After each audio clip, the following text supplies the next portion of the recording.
Lamarck کا نظریہ، پیشکش عارف محمد خان، عبدالمجید سالار، اقرا اردو ہائی اسکول، بورنار، جلگاؤں۔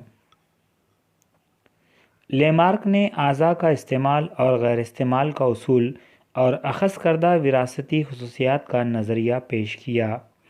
ہر جاندار میں مخصوص نوعیت کی کوششوں کے سبب جسمانی اعضاء کا ارتقاء ہوتا ہے۔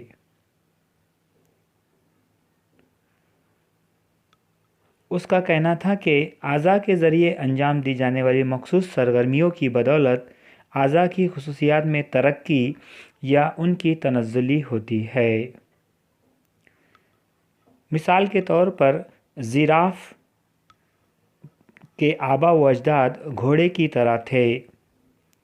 وہ جس علاقے میں پائے جاتے ہیں وہاں زمینی نباتات نہیں ہوتے ہیں۔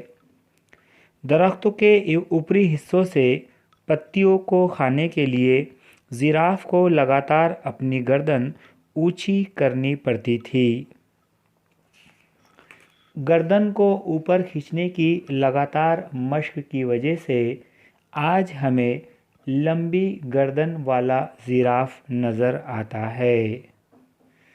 یعنی اس نے جسم کے جس عضو کا لگاتار استعمال کیا اس کی وجہ سے زیراف کے اگلے پیر اور اس کی گردن لمبی ہوتی چلی گئی اور آج کا زیراف ہمیں اس طرح نظر آتا ہے۔ شکریہ، جزاک اللہ۔ طلبہ میں ضرور شیئر کیجیے۔